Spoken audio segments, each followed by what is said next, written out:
Hey, Julie. So we've been having a lot of conversations about what healthy intimacy and a healthy sex life looks like in your marriage. I just wanted to see if you had a few minutes just to chat about that today.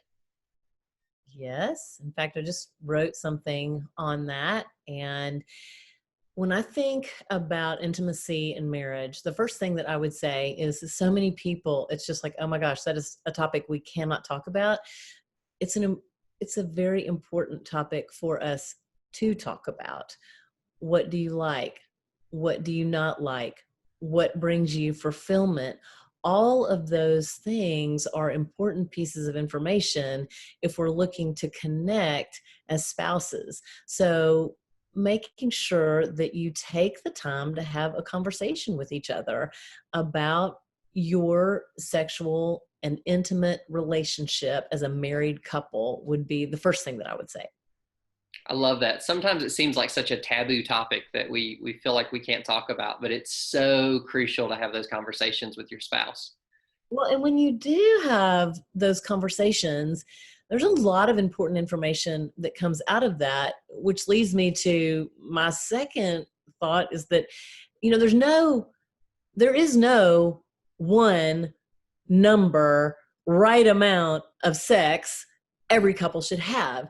It's very personal.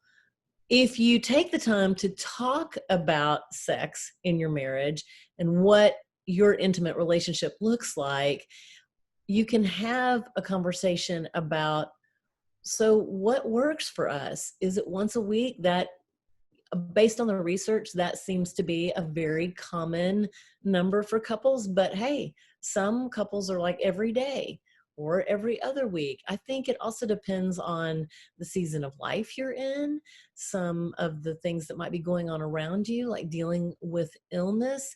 The thing that's so important, though, is that you not let intimacy get kicked to the curb because of whatever is going on in your relationship. So talk about it, and as a couple, determine what seems right for us at this season of our life when it comes to sex.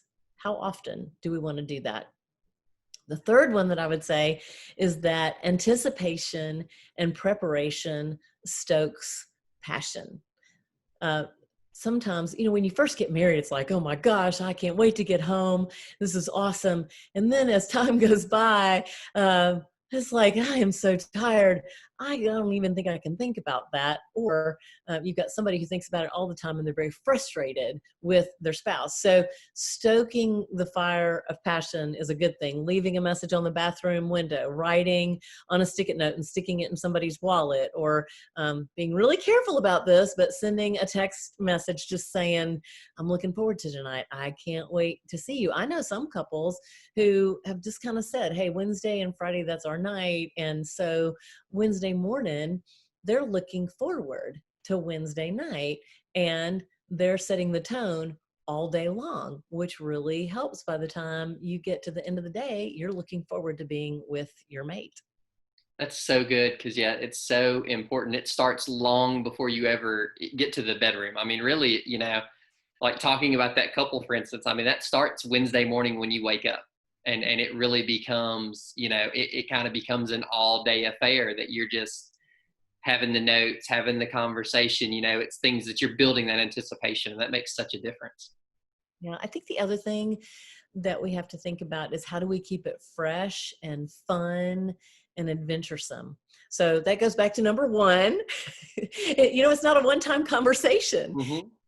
Ongoing conversation that you're having as a couple about what does fulfillment look like for both of us, and how do we keep this fresh and fun.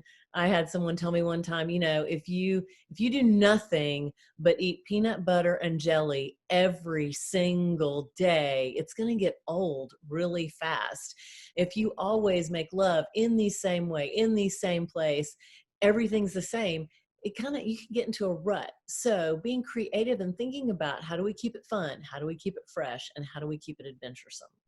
So good. So good. The last one that I actually think is the super secret sauce for all of it is being intentional about connection. And this is tricky sometimes because when career gets intense, or you're dealing with aging parents, or you're dealing with children, no matter what age the children are, but especially it's one set of issues when they're younger and another set of issues when they get older because they don't never go to bed. But that connection, when we're not intentional about making sure that we stay connected as a couple, it's easy to lose the intimacy piece. The intimacy piece, whether it's sex or it's just physical touch, the loving each other well, that is the glue that holds you together in really complicated times. Knowing I'm going to cling to you for dear life as we go through this valley. And on the other side of it, your intimacy is deepened because of that experience that you had together. You didn't move away from each other, you moved toward each other. And I think that the other four are really on top of this connection piece, making sure that you're very intentional about that.